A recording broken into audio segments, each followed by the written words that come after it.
Hello everyone, welcome to success with Ramesh Singh. मैं हूं Ramesh Singh, life coach, motivational coach and cricket lover. आजकल IPL का मौसम चल रहा है और उम्मीद है आप लोग क्रिकेट एंजॉय कर रहे होंगे। सबसे पहले तो देरी के लिए सॉरी, काफ़ी समय से मैं वीडियो नहीं बना पा रहा था। आज मैंने तय किया कि किसी भी सूरत में अ, आज वीडियो जरूर बनाऊंगा और लीजिए आपके सामने पेश है आज का ये वीडियो। उम्मीद करते हैं आप इसे पसंद करेंगे और अगर आपको अच्छा लगे तो लाइक का बटन जरूर दबाइएगा और अगर आप पहली बार मेरे चैनल पे आ रहे हैं, सब्सक्राइब करना ना भूलिएगा, क्योंकि आपको सबसे पहले इंफॉर्मेशन मिलेगी जो भी मैं अपनी वीडियोस लेकर के आऊँगा। और यहाँ पर बहुत ही महत्वपूर्ण इम्पोर्टेंट इंफॉर्मेशन आपके संग में शेयर करने वाला हूँ। कामयाबी पे, माइंड पे, सबकॉन्शियस माइंड पे, लॉ ऑफ अट्रैक्शन और भी तमाम की तरह की चीज़ें जो कि आपको ज़िंदगी में कामयाबी की तरफ लेके जा सकती हैं। तो आइए शुरू करते हैं आज का वीडियो। सो आप भी उम्मीद करते हैं जैसे कि सभी मानव कामयाबी की तलाश में भटक रहे हैं। सभी लोग कोई ना कुछ कुछ पाने के लिए तलाश में लगे रहते हैं और सबसे बड़े दुख की बात ये होती है कि वो कामयाबी के पाने के लिए वो कहाँ ढूंढते हैं, वो सबसे बड़ी समस्या है। क्योंकि ज़्यादातर लोग कामयाबी के लिए कभी मैंने तो यहाँ तक देखा है, लोग कामयाबी पाने के लिए तंत्र मंत्र ताबीज और तमाम तरह की चीज़ों का प्रयोग करते हैं। कुछ लोग जादू टोना वगैरह हर तरह की चीज़ों का प्रयोग करते हैं, बगैर इस चीज़ को जाने और समझे कि जो कामयाबी पाने के लिए वो इधर-उधर भटक रहे हैं, तमाम तरह की चीज़ों का सहारा ले रहे हैं, वो कामयाबी पाने के लिए उनको कहीं और जाने की ज़रूरत नहीं है। उनको सिर्फ़ और सिर्फ़ खुद को समझने की ज़रूरत है। मगर ट्रेजेडी की बात यह है कि हम अपने अलावा सब कुछ समझना चाहते हैं, अपने आप को बिल्कुल नहीं समझना चाहते। हमारा माइंड कैसे काम करता है, ये ब्रह्मांड कैसे काम करता है, इन सब चीज़ों के बारे में बिल्कुल भी समझना नहीं चाहते हैं। और सिर्फ कोई हमें बता देगा, कोई हमें कामयाब कर देगा, कोई आजकल तो मैंने लॉ ऑफ अट्रैक्शन के तमाम गुरुओं के चैनल भी देख रहा हूँ और काफ़ी अफ़सोस और दुःख होता है। हज़ारों-हज़ारों की संख्या में लोग वाहवाही और तारीफ़ें किए रहते हैं। मुझे उनके उससे कोई प्रॉब्लम नहीं है कि वो चला रहे हैं कामयाबी की तरफ, लोगों को बता रहे हैं, मगर ज़्यादातर ज़्यादातर लोगों को मैंने पाया है कि वो अधकचरा ज्ञान बाँट रहे हैं। और मैं अपने लिए भी यही कहूँगा कि आप पहले देखिए, जानिए, समझिए और परखिए, उसके बाद ही किसी भी चीज़ को अपनी लाइफ़ में अडॉप्ट करिए। और इस चीज़ को आगे बढ़ाते हुए मैं आपको यही कहूँगा कि सबसे ज़्यादा जो ज़रूरी चीज़ समझने की है, वो है हमारा माइंड, ठीक है? अब अगर मैं बात करूँ कि हम लोग ये जो लॉ ऑफ अट्रैक्शन, कामयाबी वगैरह पाने के लिए क्या-क्या चीज़ें करते हैं और क्या करना बेहद ज़रूरी होता है। देखिए, अगर मैं नॉर्मल तरीके से बताऊँ तो हमारा जो माइंड है ना, मैं उसको 2 हिस्सों में बाँटता हूँ, ठीक है ना? एक कॉन्शस माइंड, जिसको कि हिंदी में चेतन, और सबकॉन्शियस माइंड, जो कि हम अचेतन मस्तिष्क की बात करते हैं। ये अचेतन मस्तिष्क मस्तिष्क जो है, माइंड जो है, आपका एक बहुत बड़ा रोल अदा करता है आपकी कामयाबी में, ठीक है ना? ये क्या करता है, इसको आप माइंड वाइंड की बात छोड़ दीजिए, आप इसको एक रिकॉर्डिंग मैकेनिज्म की तरह समझिए। वो आपकी हर एक चीज़ को रिकॉर्ड करता है और आपके बड़े होने में, एक एक्शन को रिकॉर्ड करने में, आपकी किसी भी चीज़ को ग्रोथ कराने में, ये एक बहुत अहम रोल अदा करता है। अब इसका रिकॉर्डिंग मैकेनिज्म कैसे काम करता है, इसको जैसे समझिएगा कि कोई एक एक्शन, कोई एक बच्चा बड़ा हो रहा है, वो कोई भी चीज़ सीखने की कोशिश कर रहा है, तो वो कॉन्शियस लेवल पे उन चीज़ों को नहीं सीखता, कॉन्शियस लेवल पे वो एक्शन लेता है, मगर वो रिकॉर्डिंग जो होता है वो सबकॉन्शियस माइंड में रिकॉर्ड होता है।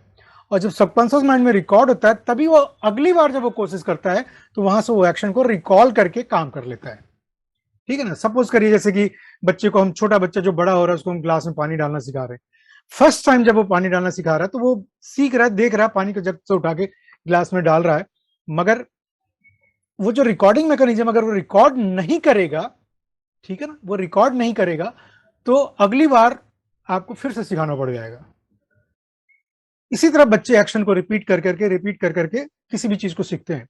सो एक बात तो यहाँ पे एक छोटी सी चीज नोट डाउन कर लीजिए, repetition is mother of all success. अगर आप छोटे बच्चों को देखेंगे जो एबीसीडी नर्सरी में सीख रहे होते, पूरे एक साल उनको A for apple, B for balloon, पहले तो एक आध दो महीना ए बी सी ऐसे करके चिल्ला चिल्ला करके उनको सिखाया जाता है।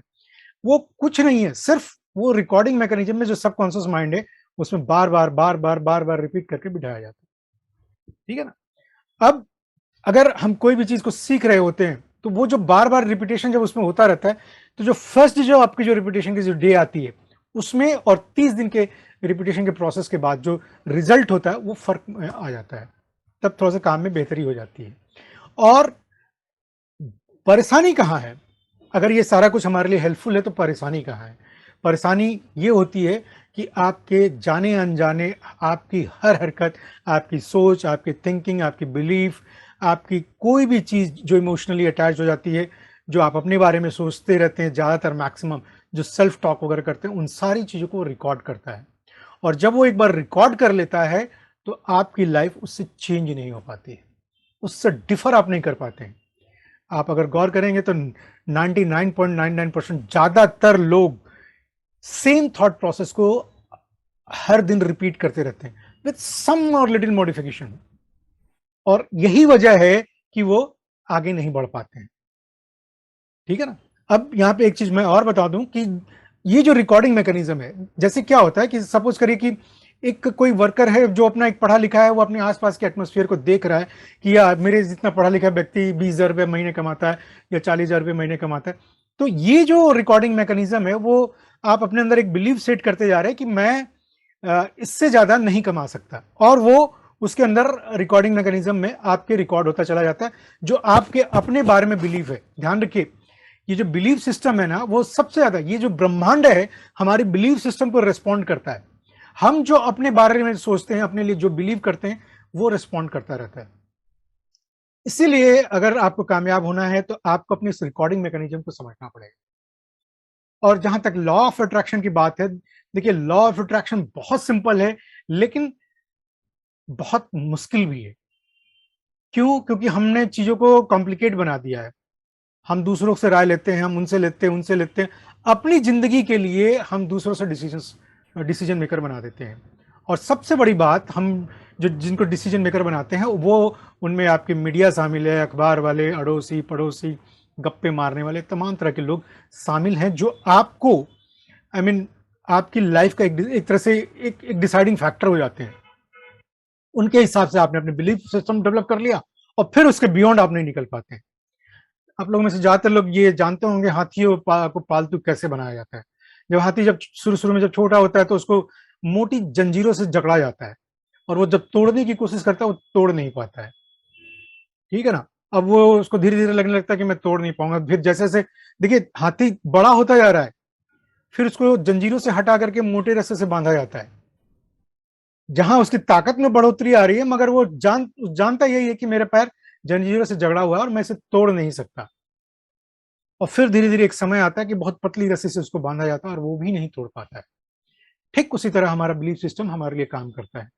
हमने अपने अंदर जो बिलीफ सिस्टम बिठाए होते हैं, जाने अनजाने में हमारे अड़ोसी पड़ोसी, कभी कभी तो मैं देखता हूँ कि हमारे माँ बाप भी इस तरह की बातें करते रहते हैं जो कि हम उनको सुन करके अपने अंदर वो चीज को बिठाते चले जाते हैं।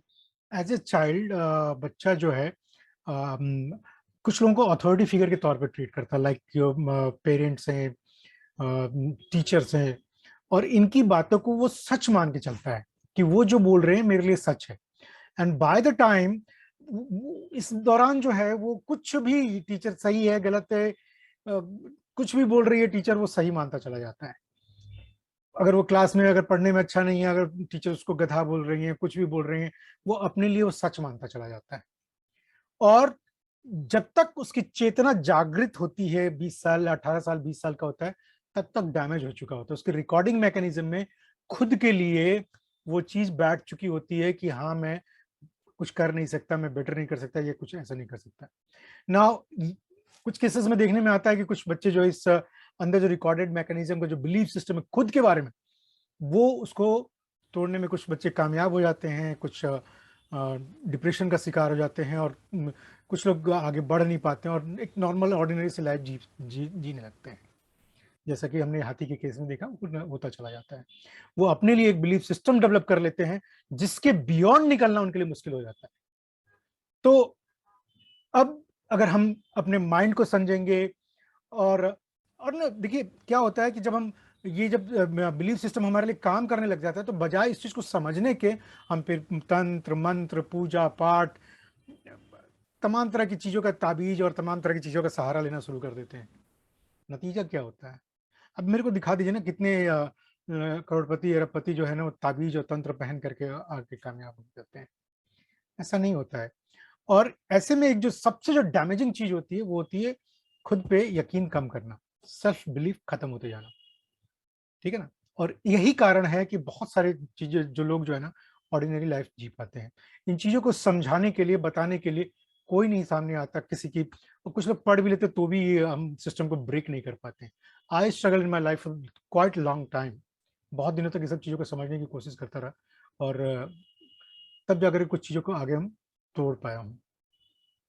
कुछ ऐसे ही मिथक चीजों को हम लोग इस चैनल पे और एक्सप्लोर करेंगे, जानेंगे समझेंगे कामयाबी को कैसे पाते हैं, क्या क्या चीजें जरूरी है हमको करना जरूरी होती है। और बने रहिएगा मेरे साथ में। अगले बहुत जल्द मैं अगली वीडियो भी लेकर के आऊंगा। और अगर आपको वीडियो अच्छी लगती है तो जरूर लाइक करिएगा, अपने यार दोस्तों को बताइएगा, शेयर करिएगा। अगर किसी को जरूरत होती है, tell them about my channel. I will be telling you more about your mind, the working of the universe, law of attraction and much more. Stay tune. Thank you for watching. Bye bye.